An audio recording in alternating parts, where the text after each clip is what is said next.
The film begins in 1975 at an orphanage in Spain. It is a place for children who have no one else in the world.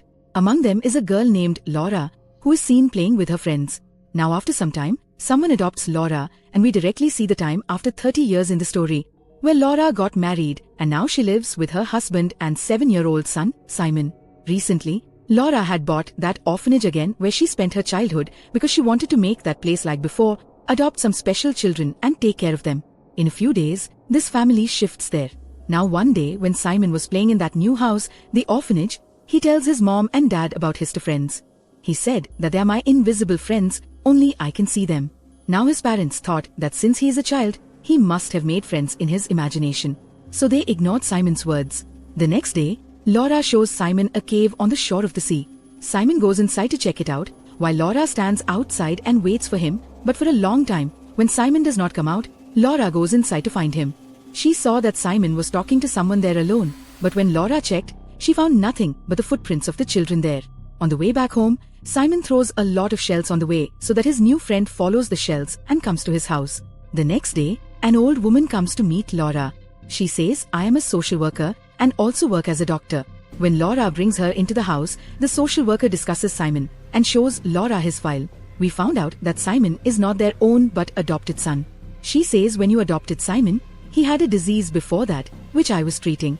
Now because I am his doctor, I still want to treat him, but Laura refuses and says my husband is a doctor himself and I want Simon to be treated in our custody at home, not outside. So she takes the file from the social worker and asks her to leave. To confirm the disease, when Laura checked the file, his report was positive. Now Laura did not want Simon to know that he is an adopted son and he has a disease, so Laura hid the file in a locker in the closet and kept the key with her. That night, Laura woke up because of a loud noise. The noise was coming from the shed outside her house, so Laura went to check there. She sees that there is a social worker who is searching in the shed as if she is looking for something very important there. Laura got scared. She quickly wakes up her husband and tells him about it. Both came to check, but by then the social worker had left. The next morning, when Laura opened the front door, she found shells scattered along the path outside, and these are the same shells that Simon dropped on the way back from cave. Simon tells Laura about his 6 friends that they are all invisible. Very soon I will also become like them, and then I will always be with them. Laura finds it strange. Then she sees Simon's drawing where he had also made pictures of those 6 invisible friends. One of them was also wearing a mask. All the children had something in their hands. Showing the drawing to Simon, Laura asks what is in their hands. Simon says my friends steal other people's things and hide them. Then the owner of the thing has to find his thing with the help of clues. If a person finds their belongings by following clues, they grant a wish for that person in return. This is a game, and now I am going to play that game with my friends. Here I have to find my coins, which my friends have hidden somewhere. So now Laura also understands this game and gets ready to support Simon because she felt that Simon is going to play with her. By setting all the clues, she must have hidden her coins somewhere. Now through the clues, she first went to Simon's room, then to the garden, then to another room, then to the kitchen. In the end, Simon finds a key that belongs to the same closet where Laura had hidden his file. When Simon opens the closet with the key, he finds it in the middle of his coin files. Simon was happy to find the coin, but Laura takes the file and starts scolding him. At this, Simon says, "I already know that I am your adopted son. I have a disease and I will die soon." Listen to this, Laura lost her mind. She screams and asks Simon, "Who told you this?" Now Simon says Thomas did, who is his invisible friend wearing a mask. Hearing this, Laura is completely shocked. The next day, a party is held for those special children whom Laura was going to adopt. When she comes to invite Simon to the party, he refuses to go with her by saying that he should go to Thomas' house with me. She refuses, saying, "We can't go, son. There's a party at home," and they argue about it. Now when Simon became very stubborn, Laura slaps him later. She was also sad, but Simon got upset and left. After a while, when Laura looks for him in the house to convince him, he is nowhere to be found. Then she sees a child standing who was wearing exactly the same dress and mask as Simon had made Thomas in his drawing, by which Laura thinks that this is Thomas. When Laura started removing his mask, the child pushed her and put her in the bathroom. Then when the child closed the door to lock her, Laura's hand came in the middle. She starts suffering in pain. Hearing her voice, her husband immediately came there. He opens the door and takes Laura out. Simon was still nowhere to be found. Everyone started looking for him. Laura searches for him in every room, big and small, but when she realizes he is not at home, she goes to the seaside to look for him. While passing through the middle of the sea, she starts running towards the cave, but before she drowns, at the right time, her husband comes and saves her life. After this, Laura was taken to the hospital and the police tries to find Simon, for which they also went to the cave. Now Laura's husband comes and tells her that the police did not find Simon in the cave. She says, "How can this be? Because I saw him standing outside the cave. That's why I ran." Hearing this, the police doctor standing nearby says this is just Laura's illusion. She also said that it is possible that some of your relatives or acquaintances have kidnapped Simon. Hearing this, Laura and her husband thought of her as a social worker. Now Laura tells the police doctor that she came to my house to talk about Simon. One night she also came into the house and was limping in the shed, but hearing this, the police doctor said that how can this be? Because there is no social worker by this name, but because Laura really met her. So she started feeling that she has kidnapped Simon, and she was sure that my son would be found from her. Now because Laura's leg was injured, she had to use a wheelchair. Seeing this, her husband tries to handle Laura. He starts comforting her. Then he takes off his chain and gives it to Laura, saying that you wear it, and when Simon is found, I will take it back from you. When Laura was sleeping, in the middle of the night, she woke up with a loud voice. This voice was coming from near Simon's room. That's why Laura went to check there immediately. She saw a doll lying on Simon's bed. Now the scene shifts from here and comes after 6 months, and because the police had not been able to find Simon yet, that's why both of them had lost hope that they would ever find Simon. One day when they were going somewhere, they saw a social worker who was crossing the road and she was holding the baby carriage. Seeing that, both of them had a hope that Simon would definitely be with her. And today our son will be found. Laura calls her to talk to her, but then a bus comes and hits the social worker. Seeing this, Laura started screaming. She ran away crying and went near the baby carriage, where she found another doll that looked exactly like Thomas, with a mask.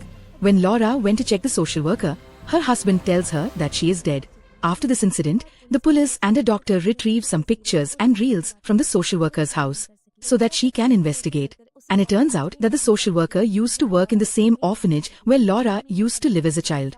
The house where she is living now, she was telling all these things to Laura.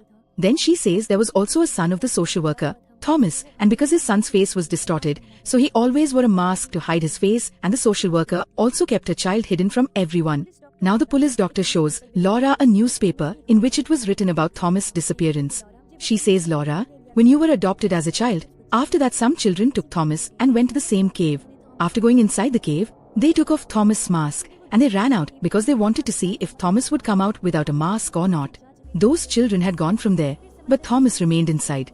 Then the high waves of the sea also came there, and poor he could not come out of there because there was also water in the cave, and by drowning, he died." On this, Laura says, "How can this happen? Because the day Simon disappeared, that day I saw Thomas in my house." On this, the police doctor says this cannot happen because Thomas is dead, and this is also her illusion. On the same night, when Laura was lying on the bed, then her husband also came and laid down, with whom she started talking.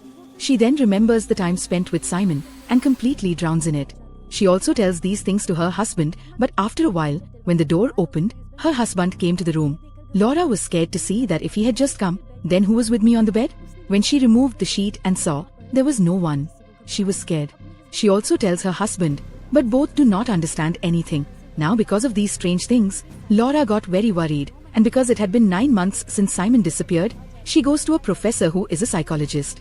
She tells him everything about Simon's disappearance, whatever happened to her. She even gives him a piece of Thomas' mask, which she got when she pushed Laura. Hearing all this, the professor tells her to go to a medium, i.e. to a paranormal investigator, who investigates these strange things, ghosts, and talks to the ghosts to drive them away. The next day, the medium arrives at Laura's house fully prepared. She sits in a dark room, contacts all the spirits of the house, and tries to talk to them, while everyone else was watching the medium through cameras from the other room. Here, the medium comes to a room while checking the orphanage, where she hears the voices of 5 orphan children who were crying for help from the medium. It felt like they were in a very bad condition. The others in the adjacent room were also able to hear the sounds of children crying through the audio device. Now, when the medium asks those children about Simon at the request of the professor, all the power of the machines suddenly goes out. The machines shut down and this process is stopped here. Then when all these people got together, the medium apologizes to Laura that I could not find Simon. She also says people who are about to die or close to death can see the souls. Listening this, Laura was in thought. She thought that Simon was also sick, so maybe because of him, he was able to see those souls, whom he started calling his invisible friends. Hearing this, Laura's husband got angry. He calls all these things nonsense and asks the professor and everyone to leave his house. The medium then tells Laura, "You are a mother, and it is your love for your child that will help you find Simon. You just have to pay attention to everything and notice the smallest things." Now Laura comes back to the same room where the medium heard the voices of the children crying. But then the window broke and fell on the bench below. When Laura checked the bench, she found some dolls lying there, along with Simon's picture. It felt like these things were also kept here as clues. Then she remembered about the game. This made Laura realize that the souls were now playing a treasure hunt game with her. Through the clothes, she gets a doorknob. When she checked the whole house, she did not find any door without a knob. Then Laura comes to the shed and checks where she gets the social worker's locket. Then she remembered that she also came here to find something that day. Laura breaks the doors of the small chambers made there and takes out the cement bags, but when she opened them, she fainted. Because 5 of her friends' corpses come out of them with whom Laura used to live in this orphanage. These were the children who went to the cave with Thomas and did all that. Actually, after that day, the social worker wanted to take revenge of her son Thomas' death from those children. She poisoned the food of those children and finally killed them. Then she filled them in these bags and kept them here, and because Laura had opened the orphanage again, the social worker came here to remove these bags so that no one else could know about it. Now Laura tries to explain all this to her husband, but he was not ready to listen, and he talks about leaving this orphanage. On this, Laura asks for 2 days' time and says, "I will stay here alone." After her husband's departure, she starts changing the setting of the whole house. She had also removed the furniture and kept the old one. She had given a similar look to what this orphanage looked like 3 years ago. Then she wears the uniform of the orphanage worker and keeps food on the dining table and on the chairs. She also sits there with her friends' dolls. She starts calling her friends' souls through the doorknob, but when she doesn't come for a long time, then Laura starts playing a game that she used to play with her friends in this orphanage as a child. As the game is played, the souls of those children come there, but when she asks them about Simon, the children start running away from there to play hide-and-seek. Looking for one of her friends, Laura comes to a small room where a lot of stuff was lying. After checking this room, Laura sees a secret door there, and this was the door without a knob. As it opened, there was a basement inside. Then Laura comes down and starts checking. She finds a lot of drawings made by Thomas on the wall. This makes it clear that he used to live in this basement. Upon checking the abode, she sees Simon's dead body in Thomas' clothes. Seeing this, Laura gets shocked. She is completely broken. As if she had gone mad, she starts sitting next to him and crying because she remembered something. She starts regretting the mistake she made. Actually, that day, the boy in the mask, whom Laura thought to be Thomas, was Simon. When Laura refused to go to Thomas' house and slapped Simon, he got angry and came to this basement. Everyone was looking for him, but he was in this basement. The mistake Laura made here was that when she came to see the small room, she had no idea that there could be a secret basement here. She ignored this door. By setting big pipes, by mistake, she fell in front of the door of the basement, which blocked the door. Poor Simon could not come out from here, and after returning from the hospital, when Laura heard loud noises in the house, it was not anyone else's, but Simon's, who was trying to come out of the basement, but by mistake, his leg slipped and he fell down the stairs. His neck bone broke and there he died. Now Laura takes Simon's body out of there and brings it to her room. She held Simon in her lap. She takes her last breath after consuming a large number of sleeping pills, meaning she was also killed. After a while, we see Laura in the world of souls where people go after death, in afterlife, where Simon is in her lap. Along with him, there are also the souls of Thomas and the 5 orphan children. Now that day when Simon had found the coins in the treasure hunt game, he had asked his mother Laura for it. That means after his death, Laura should also die soon and come to him. And she can take care of Simon and the other children. Then all the souls of the children come to Laura, and she tells stories to those children while playing the role of a mother. After this, we see Laura's husband, who had buried Laura, Simon, Thomas and the other children's bodies in front of the orphanage. He done their funeral and now was offering flowers to their graves. When he came back to the orphanage, he got the same chain that he had given to Laura, and he said that when our child is found, I will take it back from you. Then the front door opened on its own. Looking ahead and retrieving his chain, he puts a peaceful smile on his face because he understood that Laura has finally found Simon. Retrieving the chain signifies this, and now Laura and Simon are both finally happy together. With this, the film concludes.